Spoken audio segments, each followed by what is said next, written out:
Psaume 91. Qu'il est bon de rendre grâce au Seigneur, de chanter pour ton nom, Dieu très haut, d'annoncer dès le matin ton amour, ta fidélité au long des nuits. Le juste grandira comme un palmier, il poussera comme un cèdre du Liban. Planté dans les parvis du Seigneur, il grandira dans la maison de notre Dieu. Vieillissant, il fructifie encore, il garde sa sève et sa verdeur pour annoncer « Le Seigneur est droit, pas de ruse en Dieu, mon rocher. » Pas de ruse en Dieu, mon rocher. Le peuple d'Israël sait bien qu'il lui est arrivé d'accuser Dieu de ruse.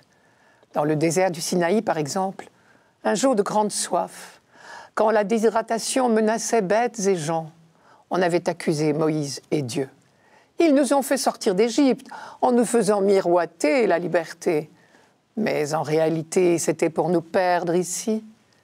C'est le fameux épisode de Massa et Mériba, au chapitre 17 de l'Exode. Or, malgré ces murmures, ces récriminations, ces bruits de révolte, Dieu avait été plus grand que son peuple en colère. Il avait fait couler l'eau d'un rocher. Et désormais, on appelait Dieu notre rocher. Manière de rappeler la fidélité de Dieu plus forte que tous les soupçons de son peuple. Dans ce rocher, Israël a puisé l'eau de sa survie, mais surtout, au long des siècles, la source de sa foi, de sa confiance. C'est la même chose de dire à la fin du psaume « Dieu est mon rocher » ou au début du psaume « J'annonce dès le matin ton amour ». Ta fidélité au long des nuits. Le rappel du rocher, c'est le rappel de l'expérience du désert et de la fidélité de Dieu plus forte que toutes les révoltes. Et la formule « ton amour et ta fidélité », c'est également le rappel de l'expérience du désert. C'est l'expression employée par Dieu lui-même pour se faire connaître à son peuple. Je cite « le Seigneur, Dieu miséricordieux et bienveillant, lent à la colère ». Plein de fidélité et de loyauté. C'est au chapitre 34 de l'Exode. L'épisode de Massa et Mériba, dont je parlais il y a un instant, plutôt cette séquence, épreuve du désert, soupçon du peuple, intervention de Dieu, s'est répétée bien des fois, quand on a eu soif, mais aussi quand l'eau n'était pas bonne, ou quand on a eu faim. Rappelons-nous la manne et l'écaille et les eaux amères de Mara. Cela s'est répété si souvent qu'on a fini par comprendre que c'était presque inévitable si on n'y prenait pas garde. Parce que l'homme est tenté d'accuser Dieu de ruse chaque fois que quelque chose ne va pas selon ses désirs. Et alors, pour bien retenir cette leçon capitale, on a écrit le récit du Jardin d'Éden. Un serpent particulièrement rusé fait croire à l'homme et à la femme que c'est Dieu qui ruse avec eux. Il insinue « Dieu vous interdit les meilleurs fruits » sous prétexte de vous garder du danger. Il prétend que ces fruits sont vénéneux, alors que c'est tout le contraire. Et l'homme et la femme tombent dans le piège. Et c'est toujours la même histoire depuis que le monde est monde.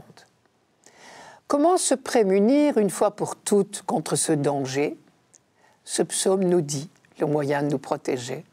Il suffit de se planter dans le temple comme un cèdre et de chanter pour Dieu. Qu'il est bon de rendre grâce au Seigneur, de chanter pour ton nom, Dieu très haut.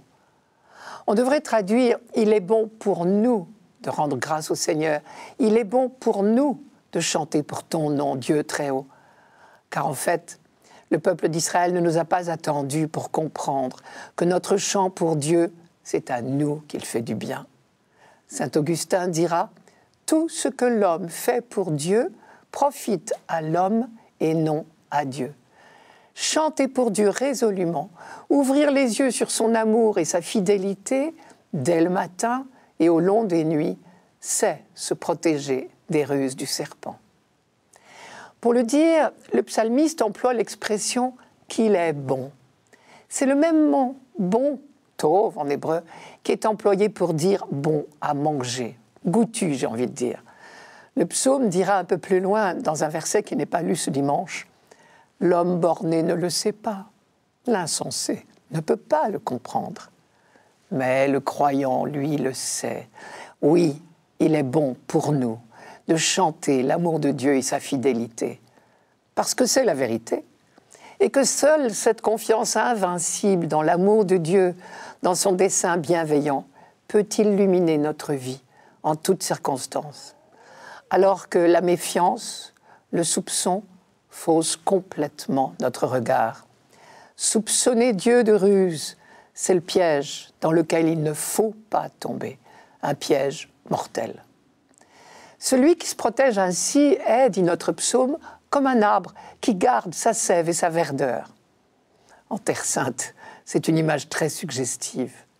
Si les cèdres du Liban, les palmiers des oasis font rêver, c'est parce qu'ici le problème de l'eau est crucial, l'eau est vitale et par endroits tellement rare.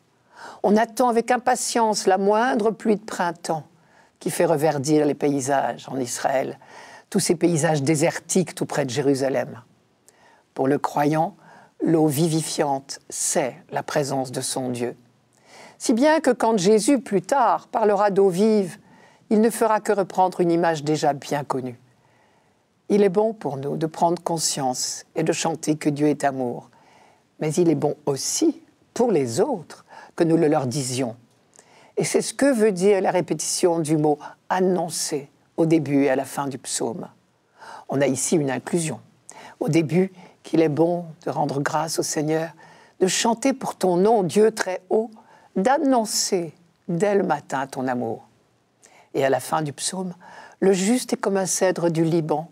Vieillissant, il fructifie encore pour annoncer le Seigneur est droit. Ici, le mot « annoncer » signifie annoncer aux autres, aux non-croyants. Le peuple d'Israël n'oublie pas sa mission d'être témoin de l'amour de Dieu pour tous les hommes.